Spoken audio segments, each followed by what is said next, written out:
Seigneur, bienvenue dans votre mission, le temps de la parole. Que le Seigneur vous bénisse.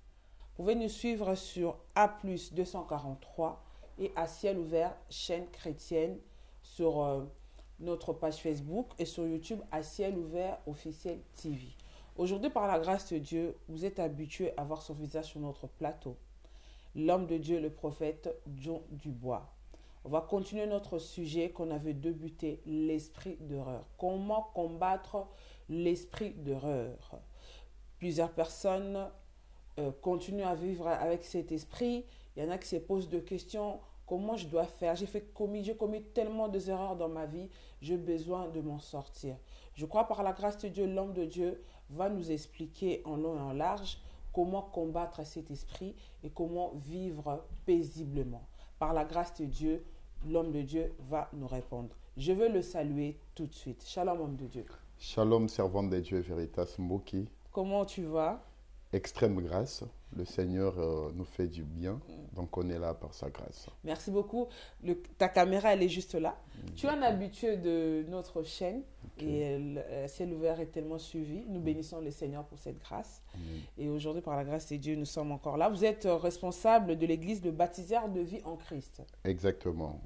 C'est vrai que je suis le visionnaire d'une église ici à Paris, précisément. L'adresse est sur Diric Saint-Claude, Paris, 3e arrondissement. Donc, je suis le pasteur titulaire et avec plusieurs pasteurs, serviteurs et servantes de Dieu, nous sommes en train de faire un grand travail ici à Paris et précisément en France. Comme la Bible dit, avec Dieu, nous ferons des exploits. Exactement. Nous bénissons le Seigneur pour ce moment avec mon réalisateur Ali Salah. Que le Seigneur te bénisse. Vraiment, tu es un grand soutien pour moi et pour cette œuvre de Dieu. Que le Seigneur te rende au centuple. Et merci à ton épouse, Hermine Salah, et à toute ta famille. L'homme de Dieu, ce sujet est délicat. Je pense qu'on va continuer sur ce sujet. Comment combattre l'esprit d'horreur? Déjà, c'est quoi un esprit d'horreur? C'est qui? C'est quoi? Est-ce que c'est une personne? Voilà. Gloire à Jésus, servant de Dieu. Je tiens d'abord à remercier le Seigneur qui nous a donné cette opportunité d'être là, présent. Et je bénis aussi nos bien-aimés qui nous suivent en ces moments, où que vous soyez, vraiment restez scotchés parce que le Seigneur vous bénira. Alors la dernière fois, nous avons eu à partager sur ces sujets qui est vraiment très capital. Nous avons pu expliquer sur l'esprit d'erreur. Je nous ai dit que l'erreur est humaine comme nous connaissons cet adage, mais quelqu'un a dit aussi, lorsque vous persévérez dans les erreurs, cela est diabolique. Alors, c'est vrai qu'il nous arrive tous de commettre des erreurs, mais on peut aussi comprendre que la plupart des gens, leurs vies ont été détruites à cause de cela. Voilà pourquoi le Seigneur, après que j'étais en train de prier, Dieu m'a parlé, m'a dit, mon fils John, tu dois expliquer ces choses. La Bible nous révèle trois choses. La Bible nous révèle la volonté de Dieu, c'est-à-dire comment est-ce que Dieu opère. De deux, la volonté du diable. C'est aussi comment le diable opère, parce que la Bible nous montre comment le diable opère. Troisième des choses, la Bible nous montre les faiblesses des hommes, ou je peux aussi dire les erreurs des hommes. La Bible ne nous a pas caché l'histoire, par exemple, de quelqu'un comme Samson, qui était un homme très puissant, un homme que Dieu utilisait puissamment. Et c'est d'ailleurs à travers lui que le Seigneur avait dit qu'il allait commencer à délivrer son peuple sous la domination, bien sûr, des Philistins. Mais par contre, nous avons vu, à cause d'une erreur, comment est-ce que le ministère de Samson s'est arrêté.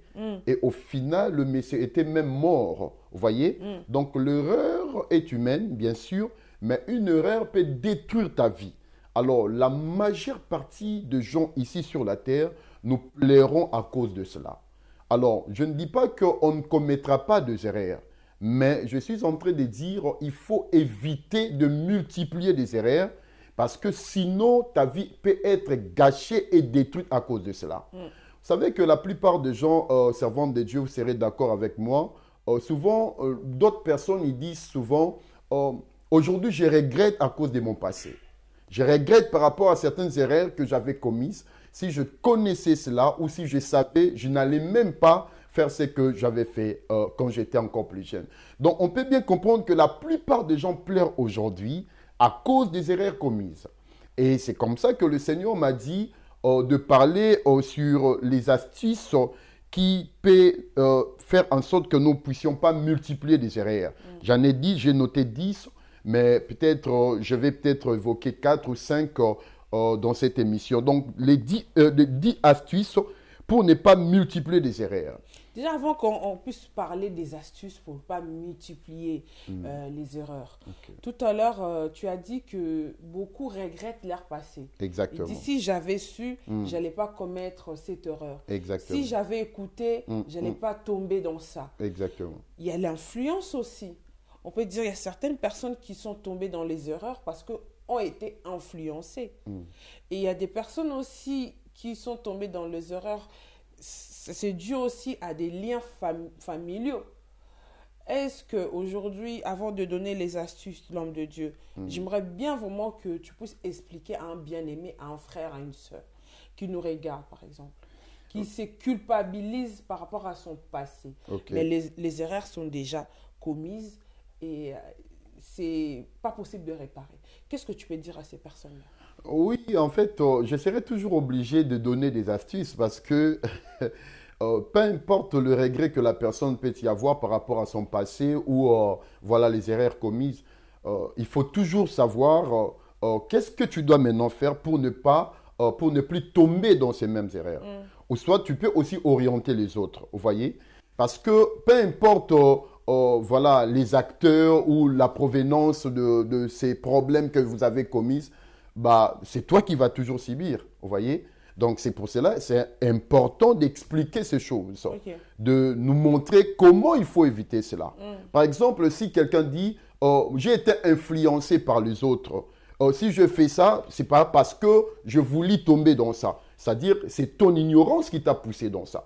Parce que si tu avais de la connaissance, tu n'allais même pas tomber dans l'erreur que tu as commise. Donc, il faut maintenant expliquer à cette personne-là comment tu dois maintenant faire pour éviter cela. Parce qu'il y a des gens, malgré les erreurs commises, vous allez remarquer que la personne continue toujours à multiplier des erreurs. Vous voyez? Et ça, c'est tout un esprit de foi. Mais on peut dire que c'est un esprit aussi. Oui, bien sûr. Ça peut être un esprit d'ignorance, parce que ça vient dans beaucoup de choses.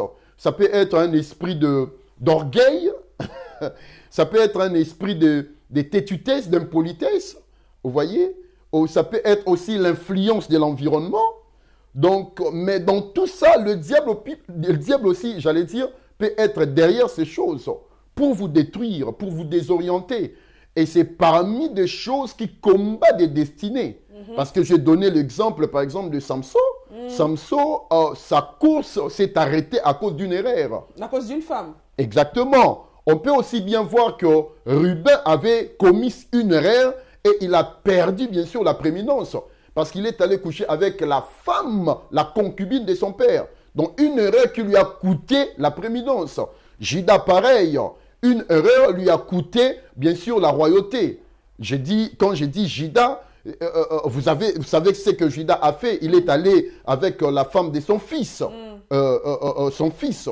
Et l'acte qu'il avait commis, c'était un acte incestueux. Et cela lui a coûté la royauté pendant 10 ans.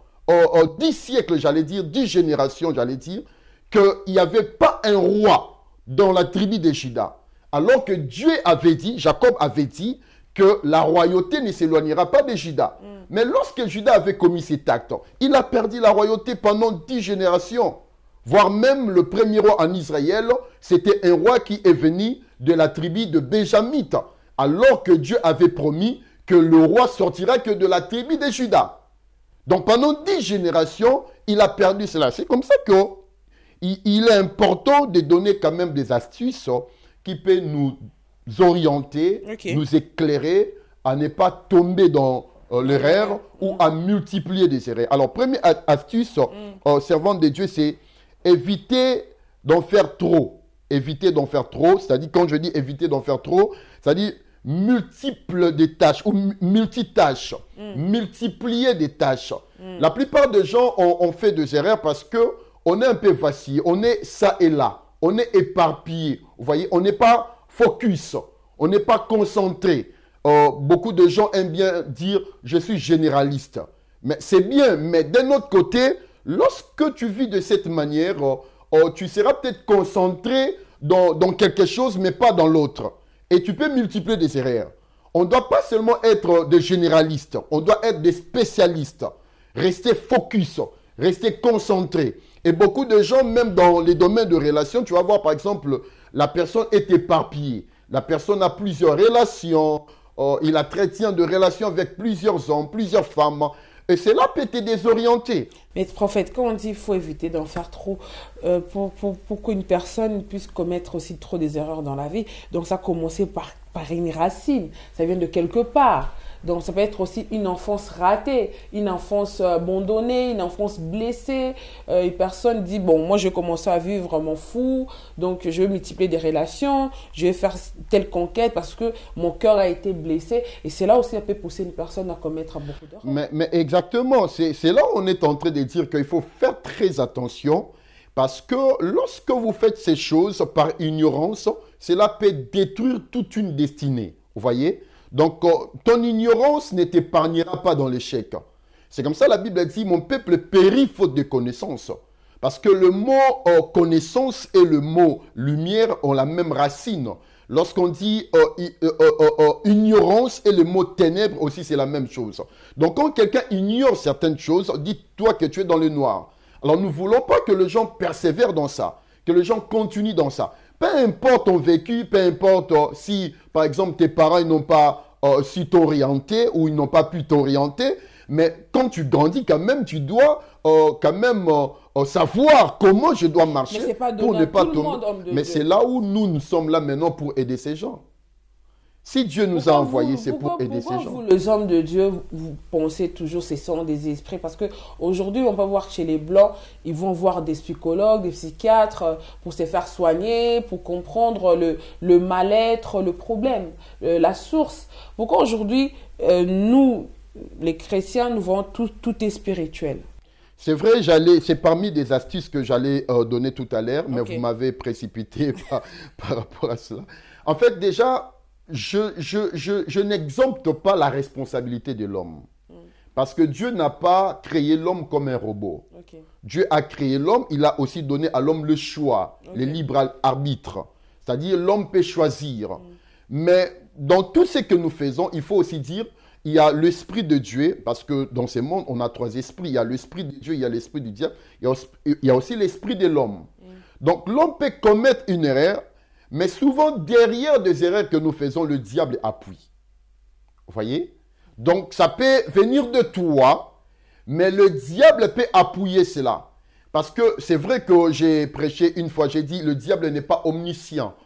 Mais le diable peut comprendre tes mouvements. Vous voyez?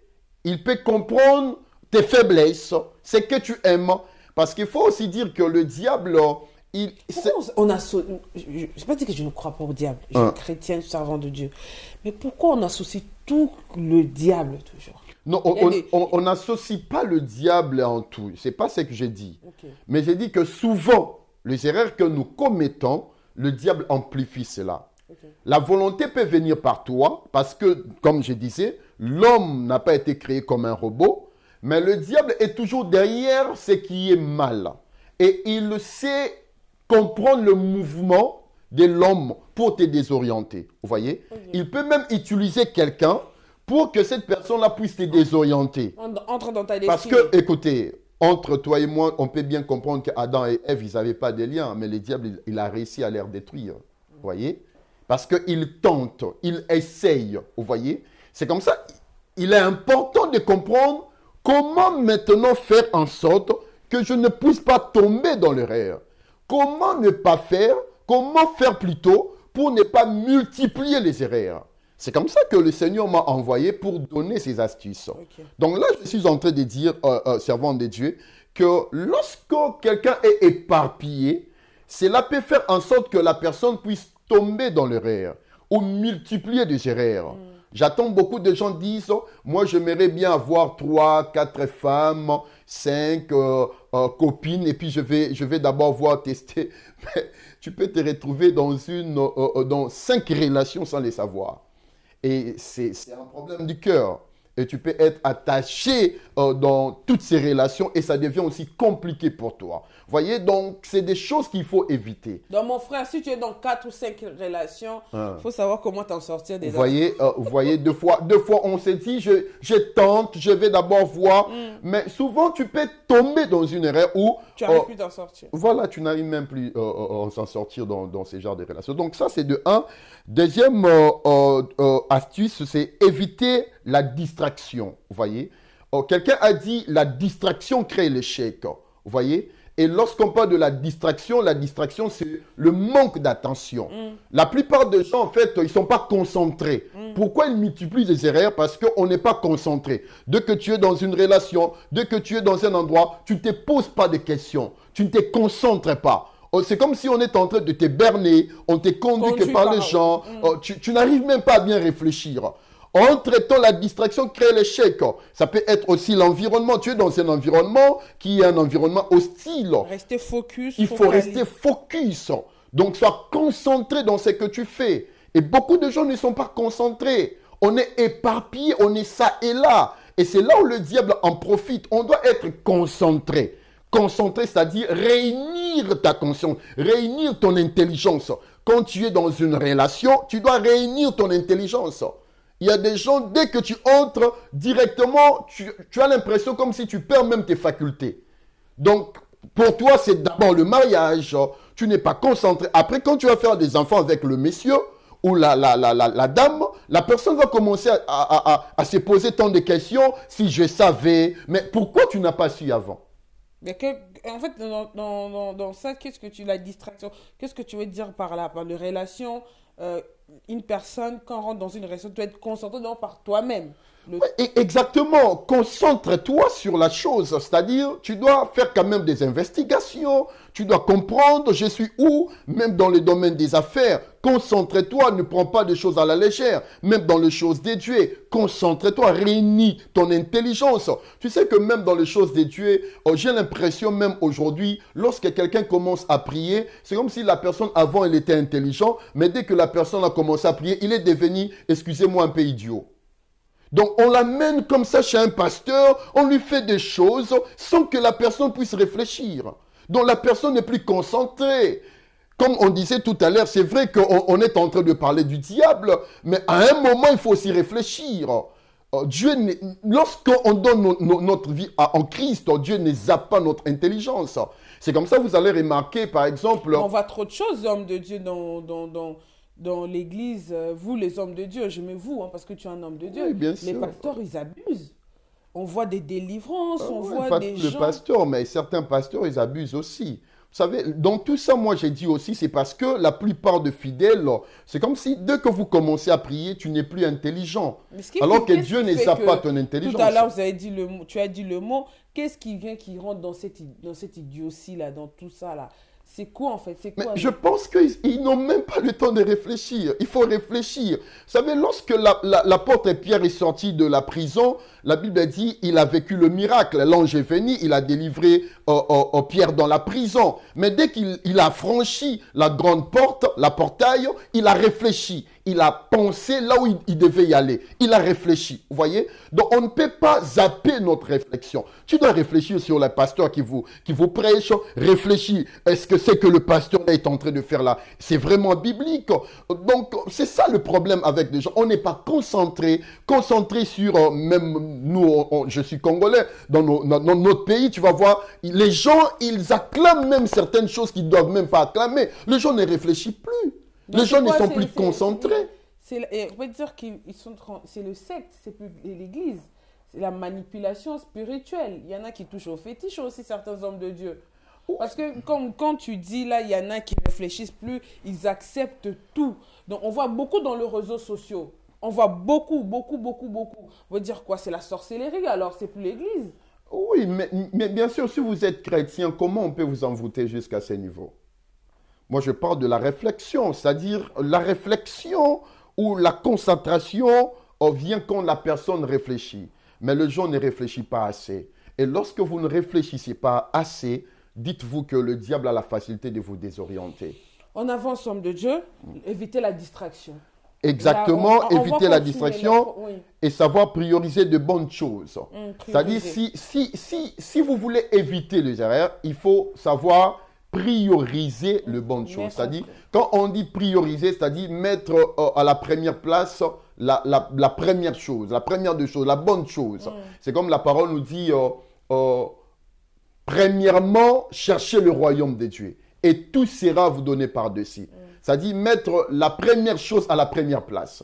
Vous voyez? Savoir prioriser en fait, par exemple, ton mariage. Tu vas voir par exemple, quelqu'un peut être dans une relation, mais ne savent pas prioriser son homme, prioriser sa femme. Et ça, c'est une erreur. Vous mettez le genre au même pied d'égalité que tout le monde. Tu ne peux jamais mettre ton homme au même pied d'égalité que tout le monde. Tu ne peux pas mettre ta femme au même pied d'égalité que tout le monde. Tu ne peux pas mettre ta femme au même pied d'égalité que tout le monde. Tu ne peux pas mettre ton pasteur au-dessus de ton mari. Ah, ça, on voit ça beaucoup. Ça, c'est une erreur. Il y a certaines femmes qui ne préparent pas à la maison, mais c'est une erreur. Tu vas voir quelqu'un, la femme laisse sa maison, elle te dit que je pars à l'église, on a la prière, mais tu dois d'abord s'occuper de ta maison. Donc, ce sont des erreurs. Après, lorsque ça va barder dans la maison, la personne va dire, ah oui, mon mariage, ça ne marche pas, on doit prier. Mais c'est toi-même. Donc, c'est un peu ça. Donc, savoir prioriser, mettre la première chose, j'allais dire, à la première place. Donc, tu dois savoir comment prioriser les choses de Dieu, prioriser le travail, prioriser tes parents, ta famille. Et ça, c'est quelque chose de très, très important. Donc, quatrième astuce. Troisième, c'était savoir prioriser de bonnes choses. Mettre la première chose à la première place. Quatrième, c'est chercher la vraie source de tes problèmes. Vous savez, beaucoup de gens, lorsque nous commettons souvent des erreurs, on met souvent les gens devant nos problèmes. Quelqu'un va dire, ah oui, ce n'est pas moi, c'est le père de mes enfants. C'est la femme qui était là. Mais il faut d'abord savoir aussi d'où vient peut-être la source de tes problèmes. Peut-être ça peut être aussi ton comportement, ton caractère. Tu parles mal, tu vois. Peut-être ce n'est pas, c'est manque d'attention comme je disais. Tu n'arrives pas à prendre tes responsabilités à main. Parce que des fois, nous pointons que le doigt sur les autres, alors que le problème, ça peut être toi-même. Ouais. C'est comme ça, la Bible dit, examinez-vous vous-même. On a tendance aujourd'hui à juger les autres. Mais nous-mêmes, on n'arrive pas à voir ce qui se passe dans nos vies. Donc, tu dois savoir la source de tes problèmes. Donc, ça peut être toi, ça peut être ton entourage, ça peut être tes amis, ça peut être l'environnement, ça peut être la famille. Vous voyez? Donc, dès que vous connaissez ces choses, vous pouvez donner maintenant de bonnes réponses. Mais lorsque vous ne comprenez pas ces choses, vous examinez pas ce qui se passe en vous, vous allez commencer à attribuer vos problèmes aux autres. Ah, si je suis devenu malheureux, c'est à cause. C'est à cause. Non, il faut qu'on arrête. Donc, on doit détecter la source de nos problèmes. Parce que beaucoup de gens aiment bien pointer du doigt. Par exemple, David, il est tombé avec Bathsheba, mais c'était son erreur. Ce n'était pas quelqu'un qui l'a poussé. Vous voyez, c'est parce que David, il était distrait, alors que les autres étaient allés combattre l'ennemi. Mais David était sur son balcon, en train de regarder, et puis jusqu'à ce qu'il est tombé avec la femme de son soldat. Donc, il faut vraiment faire très attention par rapport à ça. Donc, connaître la source de ces problèmes, la vraie source de ces problèmes. 5, c'est bannir l'esprit d'orgueil. Bannir l'esprit d'orgueil. L'homme de Dieu, je crois, on va s'arrêter là. Les 5 autres, on va revenir la semaine prochaine pour expliquer aux hommes de Dieu. Exactement. Donc, bannir l'esprit de l'orgueil. Okay. C'est fort, ça. Exactement. Je vais vous laisser quelques minutes. Oui, en fait, vous savez, l'orgueil, c'est un sentiment exagéré de sa propre valeur. La plupart des gens, on commet les erreurs parce que tu es tellement rempli de toi-même. Tu ne veux même pas qu'on puisse te conseiller. Égoïste. Lorsqu'on te parle, tu connais tout, on ne peut pas te reprocher. Et la plupart des orgueilleux ou orgueilleuses, ils ont des hautes opinions. C'est-à-dire, ce que lui dit, c'est comme si c'est l'ainsi dit l'Éternel. Tu ne peux pas changer ce que toi tu dis. Il y a même certaines personnes qui disent moi je ne change pas, je suis comme ça, moi je ne suis pas hypocrite. Ça, ce n'est pas l'hypocrisie, c'est le manque de sagesse. Et ça, c'est très dangereux. Et c'est comme ça que vous allez voir, la plupart de relations ne s'en tiennent pas parce que la personne est orgueilleuse. Tu ne veux pas qu'on puisse te reprocher. L'humilité, c'est parmi les armes spirituelles. L'humilité précède la gloire. Exactement. Voilà, les enfants de Dieu, que le Seigneur vous bénisse partout dans le monde. Vous qui suivez À Ciel Ouvert, chaîne chrétienne. Vous êtes très nombreux à nous suivre. Nous bénissons le Seigneur. Et à plus 243, votre chaîne d'actualité congolaise. Vous pouvez suivre tout ce qu'il faut comme info sur A plus 243. Homme de Dieu, un mot pour la fin. Que le Seigneur vous bénisse. Ma prière pour une personne, c'est que le Seigneur vous épargne de tous ces combats qui vraiment s'acharnent contre vous. Parce que c'est vrai que nous sommes des êtres humains, mais Dieu veut que nous puissions exceller. Dieu veut que nous puissions aller de l'avant. Alors cet esprit d'erreur qui te combat, je viens mettre fin à cela au nom de Jésus-Christ. Et je tiens à remercier aussi la servante de Dieu, que le Seigneur vous bénisse, et notre frère aussi, Ali Salah, que le Seigneur vous bénisse infiniment. Merci beaucoup, homme de Dieu, toujours présent dans notre vision. Merci dès le début, tu es toujours là. Nous bénissons le Seigneur pour ta présence. Voilà, bienvenue dans le Seigneur. Nous sommes à la fin de notre mission. Nous allons revenir avec l'homme de Dieu la semaine prochaine pour continuer comment s'en sortir de l'esprit d'erreur. Nous commettons tous des erreurs, mais nous pouvons aussi le réparer. Car notre Dieu nous donne le souffle de vie à chaque moment et nous pouvons rebâtir à nouveau et partir dans un nouveau départ. Oubliez les choses anciennes, car il va faire une chose nouvelle qui est au point d'arriver. Et je crois que c'est pour toi ce message. Nous sommes situés à Saint-Denis. Vous allez voir nos coordonnées en bas de l'écran. Si vous voulez passer sur notre plateau, n'hésitez pas. Nous allons vous accueillir avec un témoignage, une prédication. Vous voulez parler de la part du Seigneur, nous sommes disponibles. Que le Seigneur vous bénisse. Je remercie Ali Salah pour la réalisation. Grand frère, toi-même tu sais, notre Dieu est fidèle. Je suis très fier de toi et il y a des bonnes choses qui arrivent. A plus 243, toujours en haut. Shalom à tous, à bientôt.